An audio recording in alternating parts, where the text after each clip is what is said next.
Introduction. It was a tumultuous week in which I interacted with Zimbabweans in the United Kingdom and came back home to Zimbabwe, where I spoke to the young in the old in rural Buhera, Makoni and Marange, all in Manicaland province.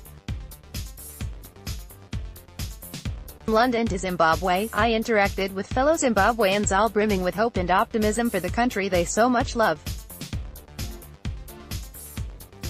For those talented and professional Zimbabweans in the United Kingdom, it was sad that they were slugging it out in foreign lands because of lack of opportunities back home. We pledged to correct that situation when we formed the next government in the next few months. For those in Zimbabwe, they are holding out their hope that their vote for the MDC-T alliance in the next few months will positively change their fortune. Zimbabweans have waited too long for positive change, and they rightly believe this is their year.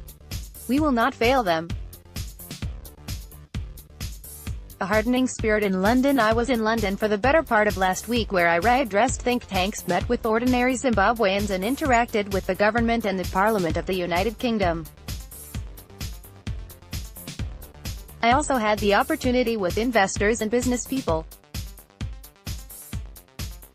I was heartened by the spirit of Zimbabweans who, though away from home, retain a positive spirit about better prospects for the country. I addressed a mammoth crowd in Bedford and assured Zimbabweans that we are determined to correct things in the next few months so that they can be able to come back home.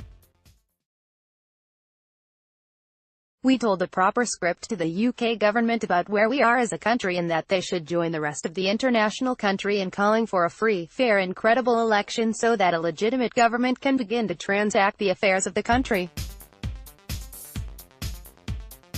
We had occasion to discuss a host of issues with the UK government. In particular, we took the opportunity to thank both the government and the people for their role as an inexhaustible fountain of charity and solidarity with the people of Zimbabwe in their struggle for democracy, the colonial period notwithstanding. We also took the opportunity to commit ourselves to re-engagement on an equal platform and to the readmission of Zimbabwe into the family of nations. We underscored the need for Zimbabwe to return to legitimacy through free and fair elections. We further requested the UK government to have a clear definition of what constitutes a free and fair election, complete with clear benchmarks and standards against which an assessment of the credibility of the election can be measured. We also underscored the importance of the scaffolding and stewardship of the transition in Zimbabwe to ensure that the process is guaranteed by credible bodies for the subsistence and sustenance of peace before, during and after the elections. We also emphasized that the UK government and others in the international community must guard against being hoodwinked into believing in the empty rhetoric of free and fair elections without the attendant tangibles to validate those claims on the ground. From Buhera to Marange on Saturday, I addressed a rally at Buhera and a growth point in Buhera West. Just like elsewhere in the country, the land of Buhera is still shaken following the loss of a national icon and a gallant fighter for democracy, our late leader Drive. Morgan Richards Tsvangirai, who was born in the area. Zimbabwe is a country of heroes and heroines, a cradle of fighters prepared to pay the ultimate price for their liberty and freedoms. I told the people of Buhera about the thousands who lost their lives during the liberation struggle. I reminded them of other heroes in the struggle for democracy who came from the area, such as the late President Tsvangirai, as well as Talan Mabika and Tichau Nchiminya, who were brutally murdered in post-independent Zimbabwe.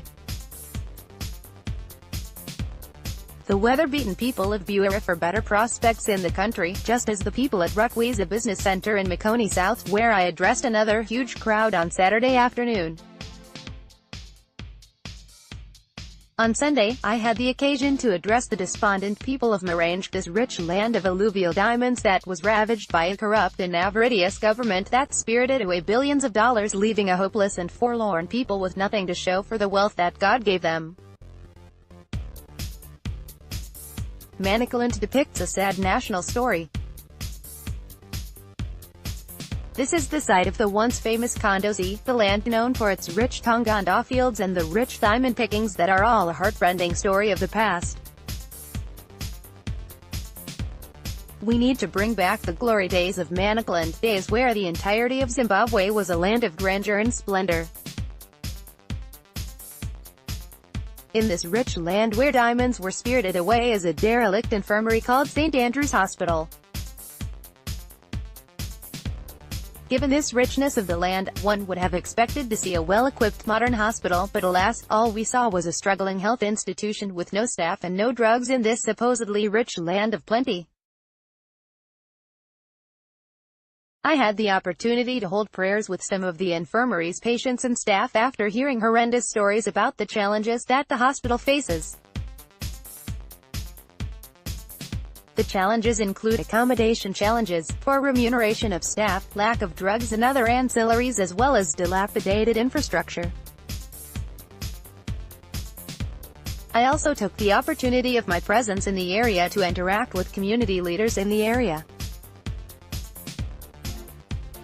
I had inspiring moments with him and other community leaders in the area. Later, I heard a very sad story about the collapsed infrastructure in the area and how Minister Chris Musho, who comes from the area, ensured that there was a tarred road only up to his homestead. The people there said the Honorable Minister at one time removed a transformer from the area after he was defeated by the MDC-T's Shumamadiwa in 2008. This is the caliber of leaders that continue to drop off the decrepit ZANU-PF conveyor belt of national leaders. Come the next election, we pledge to end this wanton tale of selfishness, this distressing yarn of inept leadership that continues to curse our land. Our incoming government will infuse new hope and optimism in the lives of the long-suffering people of Zimbabwe. Our track record speaks for itself. One Zimbabwe, one people. One Zimbabwe, one future. One Zimbabwe, one vision. God bless Zimbabwe. God bless Africa. Behold the new post published in Featured.